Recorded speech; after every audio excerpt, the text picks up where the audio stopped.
Welcome to our latest explainer. Today we're jumping straight into a recent, pretty fascinating News 24 segment that takes a really hard look at Australian media practices.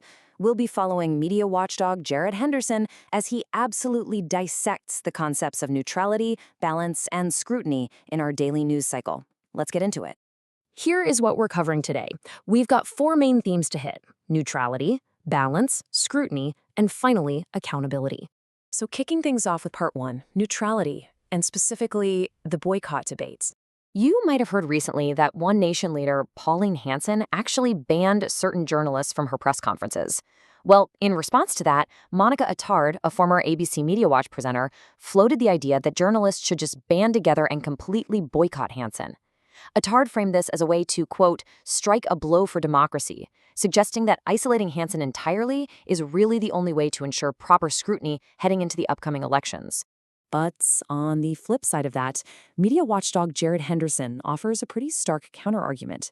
He calls the coordinated media boycotts extraordinary and argues it's inherently political. Basically, he's saying it does exactly what Hanson is accusing the media of doing in the first place. Henderson points back to history, making the case that when faced with hostile politicians, the right move isn't to just walk away. No, you have to step into the arena and actually win the argument. So, moving from press conferences over to print, we have to ask, how do these exact same standards of neutrality apply to a newspaper's opinion section? It's a great question, right? Let's take a look at how editors are choosing which public voices actually get amplified. That brings us to Section 2, Balance, the letters page. Okay, so following former Prime Minister Tony Abbott's public criticism of the NSW Independent Commission Against Corruption, or ISAC, the Sydney Morning Herald's letters page absolutely went into overdrive.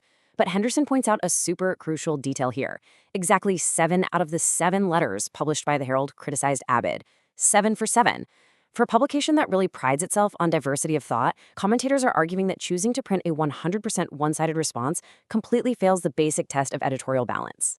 And Henderson's critique actually goes way beyond just the numbers. He digs into the content itself. For example, one of the published letters dismissively referred to Christian groups as, quote, these people. Another one attributed the phrase the end justifies the means directly to Abbott. Now, Henderson notes this is actually an old sectarian trope that Abbott literally never said. He's calling out the paper for publishing what he views as highly damaging, completely unchecked allegations. Which naturally brings us to a much broader question about media responsibility. I mean, what is the actual role of a journalist when they're faced with extreme or unchecked claims? How hard should the media push back on the information they're broadcasting to the world? And that perfectly tees up part 3, scrutiny, focusing on the AI interview. So we turn our attention to a recent ABC interview between Sam Hawley and an AI expert named Nate Suarez. During this chat, Suarez offered up a wildly extreme prediction. He laid out a timeline where artificial intelligence could potentially end the human species within just 2 years. Think about that for a second. We are talking about losing jobs to automation here. We are talking about a literal 24-month countdown to the end of humanity. Now, Henderson remarks that while apocalyptic predictions in the media definitely aren't new, we've shifted from various anxieties to climate change and now to AI, a 2-year timeline is exceptionally, terrifyingly brief. And Henderson directs some really heavy criticism at how this specific moment was handled on air. He points out that Suarez actually made this massive doomsday claim twice, and the interviewer left it entirely unchallenged. Her only reaction? Simply saying, wow.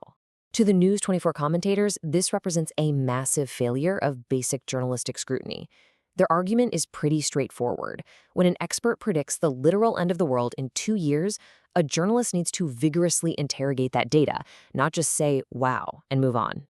All right, let's head into our final section. Number 4, accountability and taxpayer funds. Connecting all these seemingly isolated case studies, from the press conference boycotts to the unbalanced letters pages, and those unquestioned doomsday predictions, the News 24 host steps back to ask, why does this all matter to the public? Well, the core argument centers entirely on accountability. Because organizations like the Sydney Morning Herald now receive financial support enacted under the Albanese government, they are frankly on the hook to deliver true editorial independence. The thrust of the argument is this. Once a media outlet starts taking taxpayer money, operating inside a partisan echo chamber is just no longer acceptable. They owe the public a much, much higher standard of fairness and scrutiny. Ultimately, this whole debate leaves us grappling with a really complex reality when it comes to modern media oversight. If taxpayers are the ones funding the media, who actually gets to define what is balanced, neutral, and adequately scrutinized? We've just seen how one expert can call a boycott a blow for democracy, while a watchdog calls that exact same move blatantly partisan. As our media landscape continues to evolve at lightning speed, policing these standards is only getting more and more complicated. So as you go about your day, keep asking those tough questions about the frameworks built into the news you consume. Thanks for tuning into this explainer, and we'll catch you next time.